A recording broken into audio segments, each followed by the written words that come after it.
this is my top bar hive, one of two.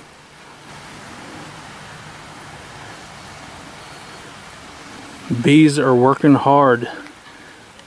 So we're going to do a beehive inspection. I've only peeked into the hive maybe 3 times since last year. And I just got the swarm last year, late spring, from a gentleman that lives locally. And it was just the swarm, queen and a bunch of worker bees. So there was no honeycomb to start off with or anything. So we're going to open up this hive and do a full inspection. I'm also looking for burr comb that I can carve off and add to some of my swarm traps, so I can hopefully catch a moving swarm. On the area, I have the hives put back into the wood line just a little ways, so when my daughter's mowing, she doesn't get popped. So here is where she would mow. I also have some new fruit trees. They're only about 2 years old. And there's a pond right here, obviously. And a little bit of gravel on the bank, and I noticed the bees like to go over there and drink water in that area. They don't seem to mess with the waterfall too much, but they do like the saturated gravel. And keep in mind, this is my first full year of having bees. I'm a newbie in the extreme sense of the word. So if you're looking to glean a wealth of information and knowledge, you're probably not going to get it right here. Before I open up this hive, I'm going to give a couple of puffs of smoke around the entrance. I don't like to go real heavy on the smoke, just a little bit, just to mask any alarm pheromone that they might try to throw out.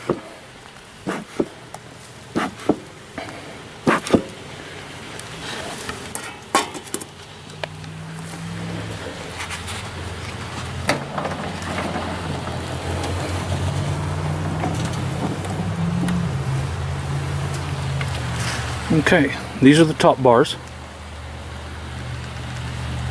I started off small. I started out with the hive just about right here. So that way the bees can defend their colony as they started building up. And as they build their honeycomb, I just add top bars. Just add 3 or 4 at a time. And then there's a follower board over here that prevents the bees from coming into the rest of the hive.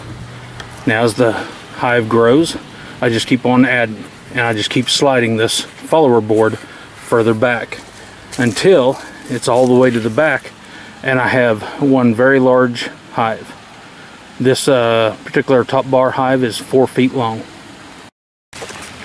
I'm also going to be looking for signs of the hive having swarmed. I added a queen excluder, and the bees built all the way up to the queen excluder and did not go past the queen excluder. There was only about 6 bees on the other side and no sign of them building honeycomb on the top bars, which concerned me. So I immediately pulled out the queen excluder and added 4 more top bars, or just pulled out the queen excluder where they would have access to the existing top bars. And I was a little worried. They had almost drawn out a full deal of honeycomb right up next to the queen excluder, and I was concerned that they might have went ahead and swarmed, but I haven't seen any sign of it. So we're going to go in there and see if we can find some queen cells. I'm at a bit of a disadvantage today. My daughter isn't able to help me on this hive inspection since she's entertaining friends in the house. So it is what it is. I'm going to set up one camcorder on one hive and zoom in and film the other hive. I also have an Ion Air Pro that I'll try to get some close-ups on. So I can switch back and forth. Should have a pretty decent video where you can see what's going on.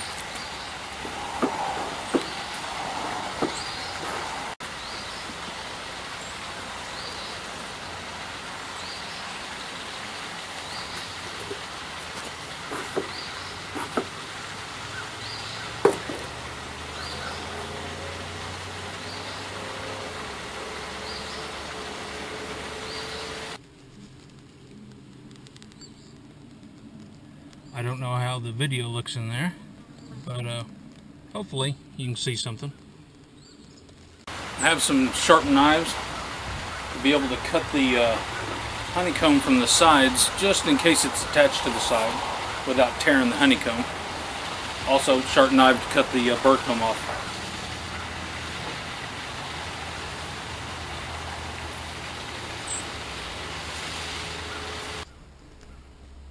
So I'm slowly separating the top bars, and as I figured, they had a little bit of burr comb starting to build. Oh, there's a bee. I went over the burr comb, made sure there wasn't a queen attached to it.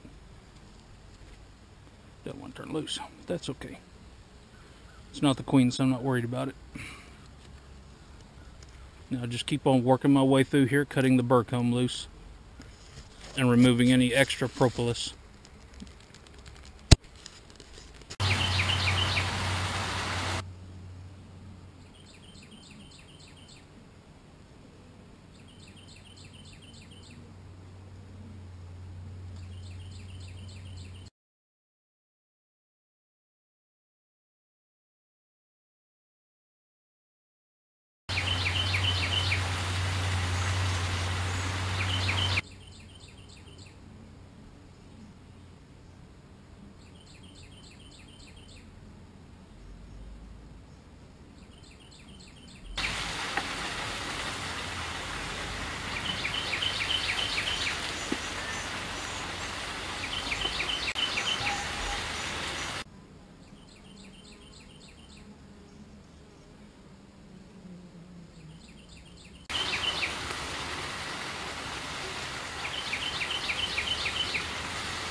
Good thing with top bars, all you're doing is removing one bar at a time. You're not moving an entire box.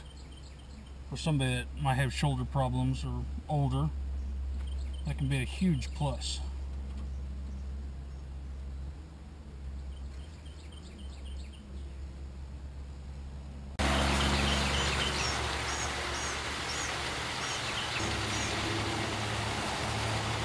Lots of brood. And these are honey cells here, it looks like.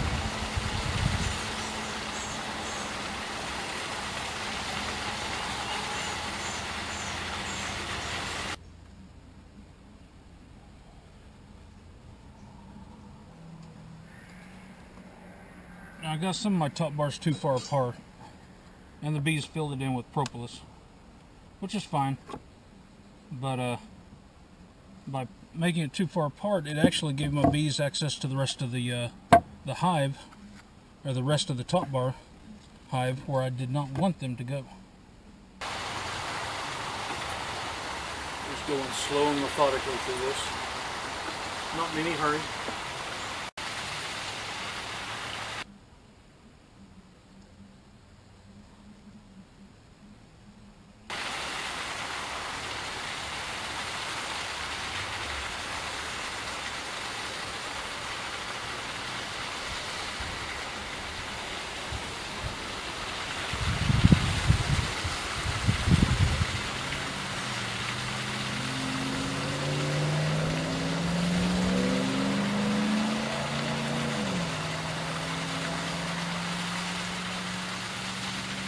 Looks like they got a little bit off my guide,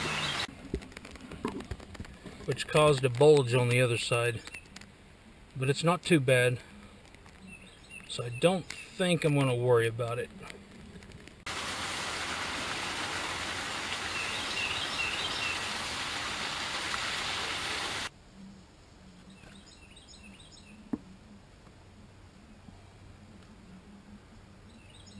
At this point, I'm not seeing any brood, open cells of brood anyways.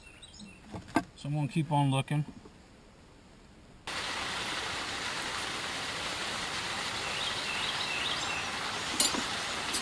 There's some very happy bees.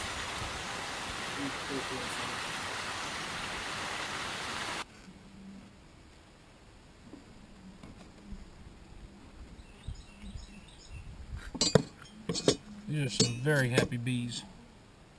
Well, there for once not.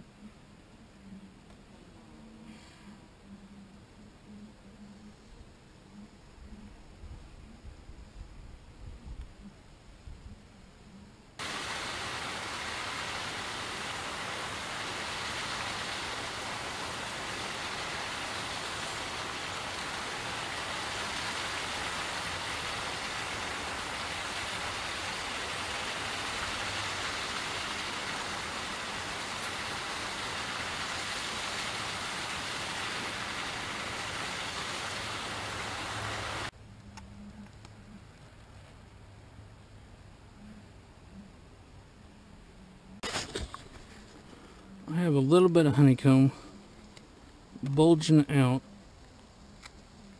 I'm going to try to just gently move it back.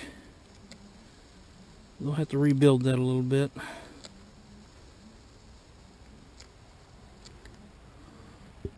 Somebody might want to comment whether I should have done that or not. I'm sure somebody knows. But I don't want the honeycomb to get sideways.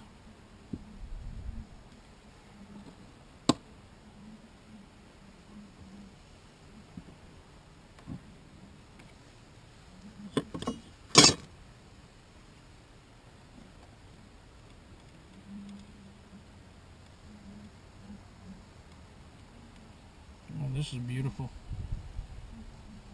I've done a really good job building this out.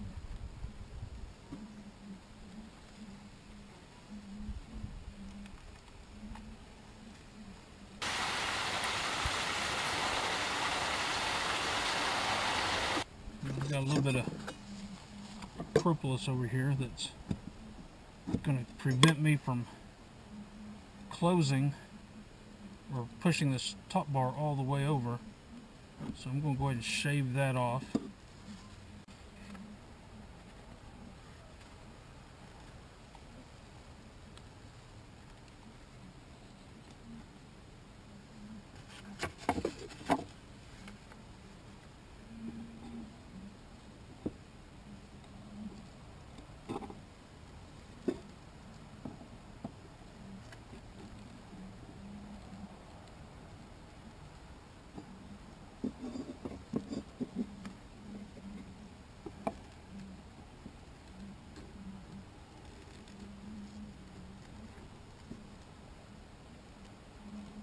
There we go. That should allow that top bar to slide over much easier. Uh-oh.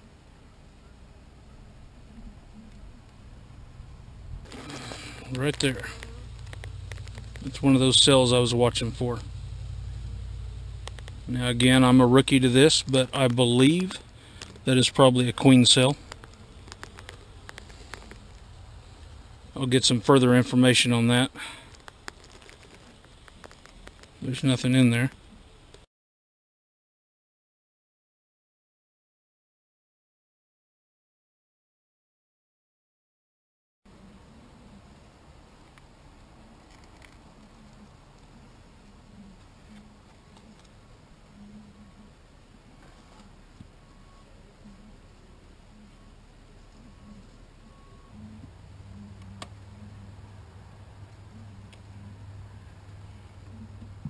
Yeah, there's my propolis problem.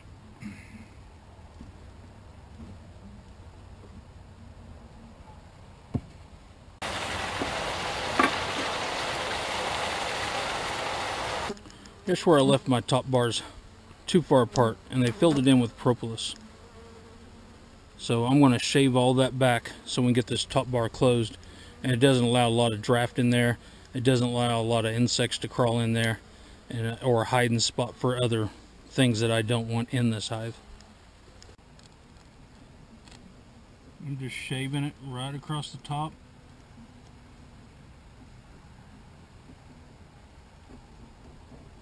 Not getting down into the hive, into the honeycomb, where I don't disturb the bees any more than necessary. Still going to upset a few.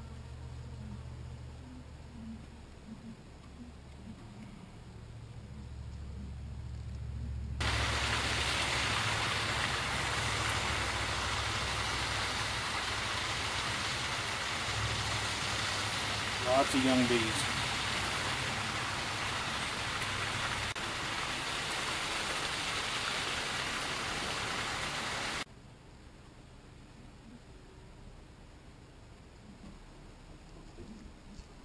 Yep, I made that a little too wide, and they tried to build a little bit of honeycomb in there, in that gap. Bees are really space sensitive.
It may be that they have changed out queens,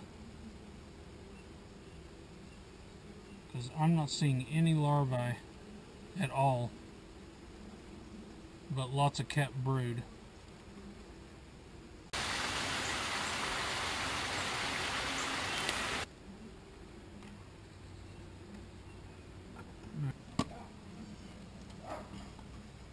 Looks like my Jack Russell has found the snakes over at the pond.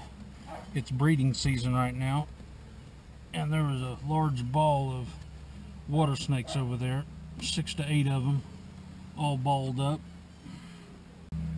I wouldn't think she'd mess with snakes anymore. She just got rattlesnake bit by a small pygmy rattlesnake about 5 days ago. But she is a Jack Russell, and they are hard-headed.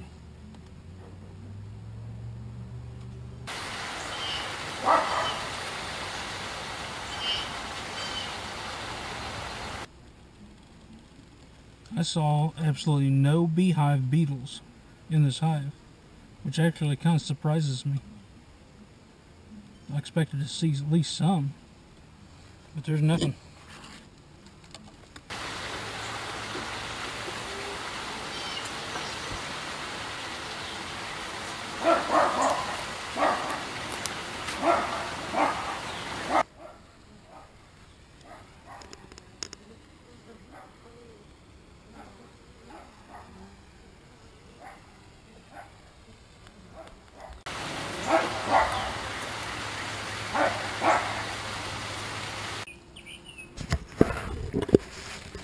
Okay, and with that, I will go put this tiny bit of burr comb in one of my swarm traps along with some propolis, and maybe the smell will entice a new swarm to move in. See what happens. But that concludes my beehive inspection.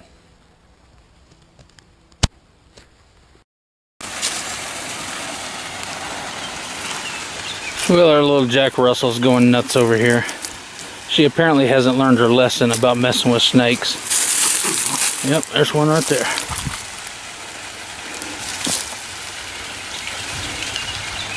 It's breeding season, and there was about 6 to 8 snakes over here, all balled up. Little Chloe got popped by a small rattlesnake about 5 days ago. Head swelled up pretty good, and I thought that would pretty much break her from chasing snakes, but obviously not. I suspect if we look underneath these canoes, we'll probably find a few more snakes.